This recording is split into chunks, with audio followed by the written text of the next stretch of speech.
Hablarme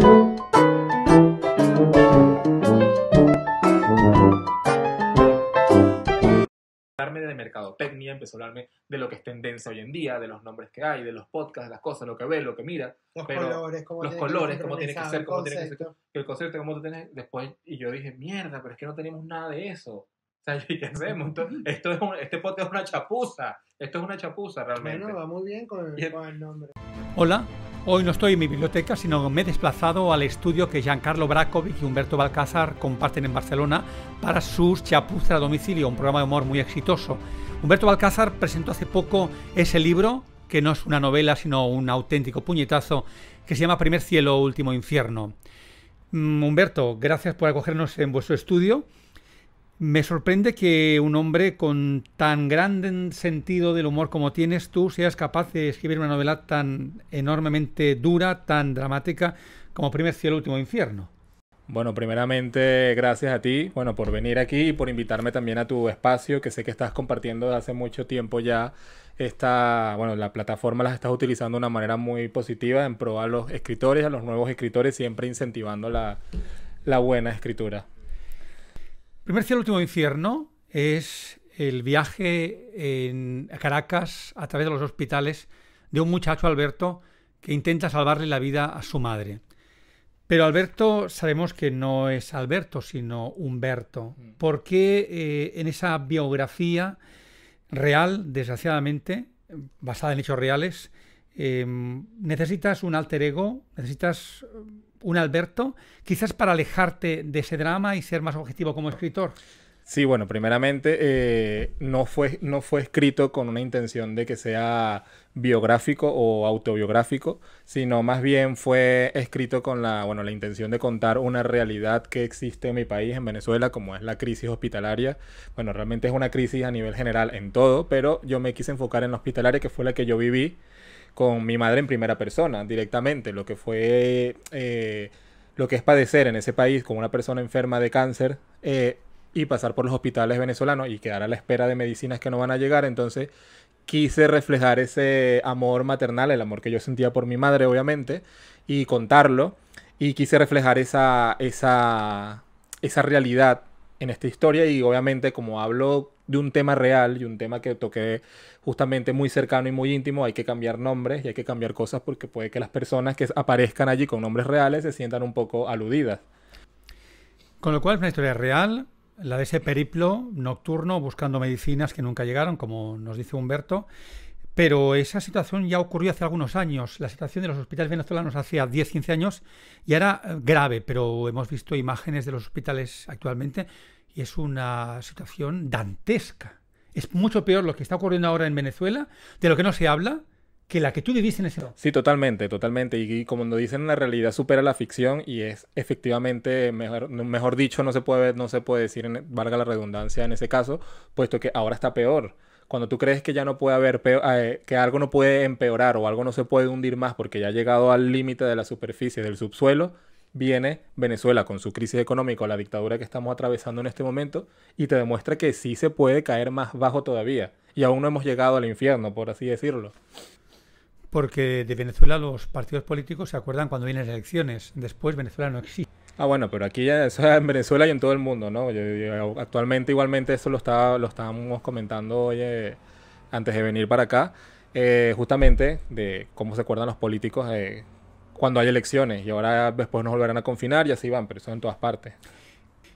¿Cuál es el primer cielo y cuál es tu último infierno? ¿Por qué el título? ¿Qué significa? El título viene como un antes y un después. El primer cielo, evidentemente, es una historia de amor entre un hijo y su madre.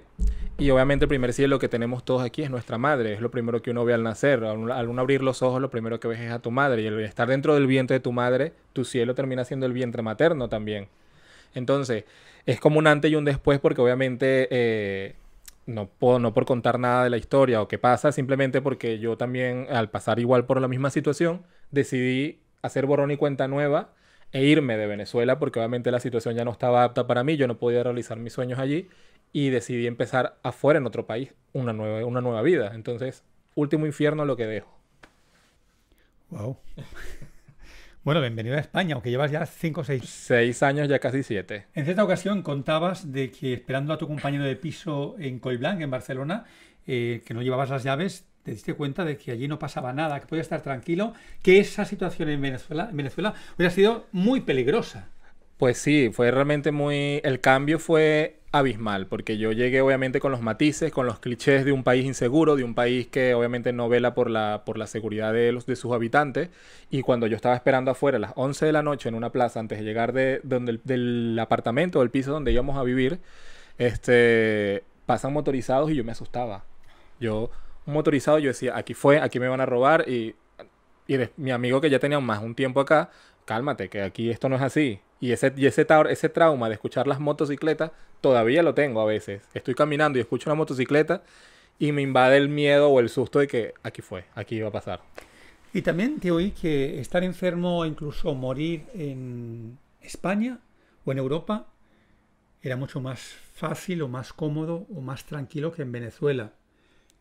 Bueno, no sé si más tranquilo o no. Lo que sí puedo decir con carne propia es que la primera vez que tuve la experiencia de acudir a un hospital aquí en España, público, yo quedé, el primer encuentro que tuve fue asustarme. Yo me asusté, quedé como en shock porque puesto que yo veo esas instalaciones, un hospital grandísimo, tal cual, vengo del tercer mundo y veo un hospital grandísimo, una cosa limpia, una cosa pulcra, yo dije, o esto es privado o aquí me van a sacar un ojo y parte del otro de lo caro que voy a tener que pagar.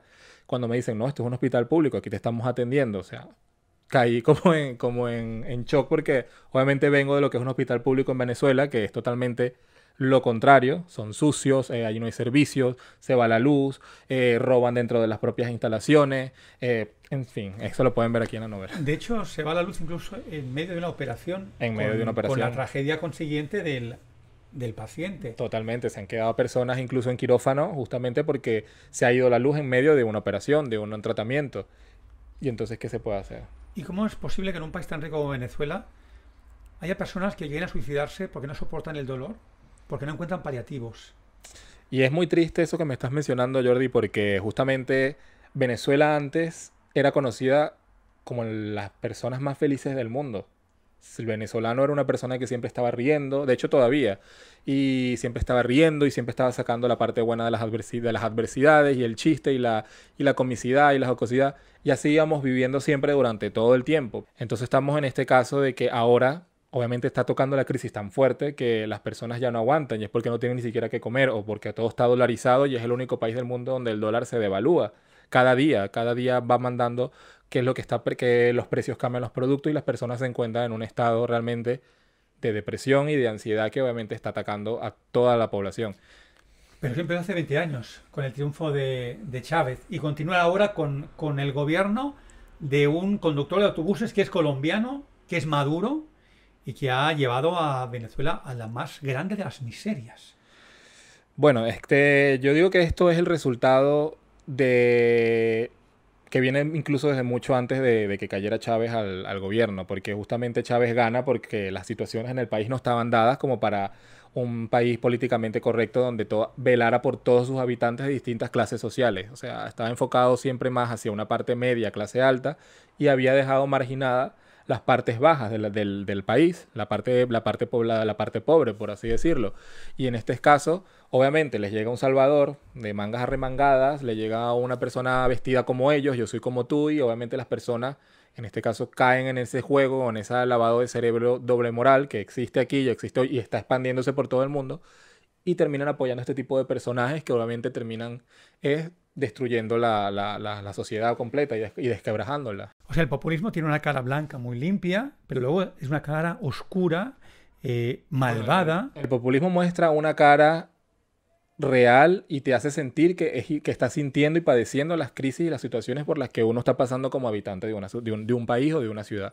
El socialismo, o en este caso el populismo, perdón, te hace ver eso, te hace ver esa forma de vida, te hace ver que entiende que tiene los pies descalzos igual que tú y que sabe por lo que estás pasando. Pero obviamente cuando tú le das poder a alguien que nunca lo ha tenido, el cerebro y el dinero juegan mucho poder y obviamente terminan corrompiendo las mentes de las personas. Vamos a meternos en política porque es un tema que no tiene solución ahora por ahora en Venezuela. Cuéntanos exactamente esas 3 o 4 noches que viviste buscando medicación con tu madre, ¿cómo fueron? Un poco para que la gente sepa qué es lo que va a encontrarse, que es un trozo de tu vida. Obviamente es una experiencia muy cercana, muy íntima, que yo la cuento desde mi punto de vista, pero lo podemos escuchar con cualquier venezolano que ha pasado por la misma situación. Podremos ser distintos, podremos ser de distintas clases sociales, pero la situación que pasamos a la hora de buscar medicinas en un hospital público venezolano o a la hora de pedir cupo para ser atendido, la situación es la misma. Vamos a pasar por la misma inseguridad, por la misma precariedad, por la misma austeridad de no conseguir las medicinas o la atención que requiere una persona para ser curada y ser tratada. Y obviamente es una odisea. Una odisea, o lo que quise contar aquí, es un poco una semejanza a la odisea de Homero, que emprende cuando él va a regresar a su casa, que pasa por un sinfín de islas y un sinfín de cosas, porque obviamente ya sabemos la historia. Y aquí es lo mismo, pero yo dije, estas no son islas y no hay brujas y no hay cíclopes, sino hospitales, delincuentes y sociedades muy rotas y corrompidas. Pero que ahora está peor la situación. Y ahora está peor la situación, totalmente. El libro le dedicas a Ana y a Nelly, allá donde estén. Son mi madre, obviamente, y mi abuela, que son mis dos pilares. Las dos mujeres tuyas. Sí. Tu abuela no pudo leer ese libro. No, mi abuela no pudo leerlo, pero supo en vida que lo estaba escribiendo. Cuando le contaba, llamaba por teléfono, sabía que estaba escribiendo porque su sueño fue que siempre yo escribiera. Ella fue la que me inculcó a mí este hobby o este amor por la escritura desde que era un niño, y siempre eso lo sabe toda mi familia. Y yo creo que las personas que me conocen, los primeros cuentos que escribía con 6, 7, 8 años, era impulsado siempre por mi abuela, que me los corregía, redactaba y me enseñaba a redactar. ¿Por qué necesitaste escribir este libro? Es como... No puedo decir que fue a modo terapéutico, porque la escritura en este caso para mí no fue en ese caso, sino fue porque era necesario contarlo. Yo creo que cuando uno tiene la necesidad de contar algo que pueda ayudar a otras personas a hacerse sentir mejor o a que vean la realidad que estoy viviendo ahora, es necesario. Y este libro no es un libro únicamente para personas venezolanas. Yo siempre digo que es importante que lo lean personas de aquí, de España, de Cataluña, donde sea que estén, justamente porque te hace ver la realidad. Tú puedes estar hoy en día en un hospital público de este país y la gente se queja porque yo escucho, y tienen sus motivos, obviamente, son los habitantes de este país y quieren que sea mejor todavía. Pero cuando ves la realidad de lo que pueda pasar o lo peor que pueda pasar, es donde dices, hostia, tengo que agradecer por lo menos al universo, lo que sea que haya más allá, que no es así y que por lo menos estoy siendo atendido. Esta portada preciosa es el símbolo de una Venezuela caída, esa mujer que cae al abismo o al infierno o se desplaza hacia un cielo. Yo lo veo como un limbo, ya eso es una obra más del diseñador de la portada, pero yo lo veo es como esa sensación de caer al vacío y nunca tocar fondo, porque no sabes cuándo va a ser fondo, cuándo vas a llegar, no se sabe cuándo vamos a poner, ya acá decir, caímos, hostia, ya no hay más nada peor que te pueda pasar. Y es eso, ese desasosiego, ese vacío, esa sensación de adrenalina cuando vas a embajada. ¿Cómo es posible escribir un libro tan hermoso a partir de la tristeza y a partir de la desgracia? ¿Cómo uno se libera de ese dolor, se convierte en escritor y puede ser incluso objetivo con lo que ocurrió? Lo que pasa es que la tristeza, el miedo, la alegría, la frustración, la ira, son todas emociones y son todos sentimientos que se dan de la mano perfectamente y que son necesarias todas para poder coexistir y poder expresarlo en arte, en pintura, en un libro o lo que sea que sea nuestro talento. Todas esas emociones son necesarias y obviamente al uno expresarlas, todo lo que venga desde el sentimiento va a hacer que salga una obra de arte, ¿no? Digo yo. Por supuesto. Me decías que mucha gente al leer el libro llora. Me ha pasado a mí, y es un poco difícil explicarlo a veces porque todo el que lo ha leído me dice, lloré, no pude dejar de llorar, lloré, y hostia, yo no sé si alegrarme porque estoy haciendo llorar a la gente o realmente sentirme contento porque les está llegando el mensaje que quiero que les llegara. Entonces, no lo sé, pero ya eso es cuestión del criterio de cada quien. Me gusta mucho el texto de la contraportada. Dice: Primer cielo, último infierno es una crónica hospitalaria basada en hechos reales como fondo de una crisis humanitaria infausta. Un pulso amor-muerte que lleva a un muchacho de 18 años a buscar la salvación para su madre enferma en la noche más larga de sus vidas. Pero en el horror y la podredumbre cabe aún un mensaje de esperanza: que los venezolanos se levanten contra sus opresores y que la comunidad internacional vuelque las cuencas vacías de sus ojos hacia un país que fue el orgullo de América Latina, hoy solo una pálida sombra de sus esplendores saqueados. Para ir terminando, ¿tú crees que los venezolanos van a levantarse contra sus opresores? El gran problema es una pregunta un poco difícil porque los venezolanos estamos en este tiempo muriendo por la boca, por así decirlo. Cualquier cosa que uno diga como venezolano en cámaras, en público, en Facebook, en cualquier sitio sobre la situación venezolana puede ser contraproducente tanto para uno como que opina, como para el que comenta, como para todos. Entonces es difícil fijar una posición y hablar de tu propia identidad y tu propio gentilicio porque puedas encontrar detractores, pero sí lo tengo. Y el gran problema de nosotros como sociedad es que somos demasiado resilientes.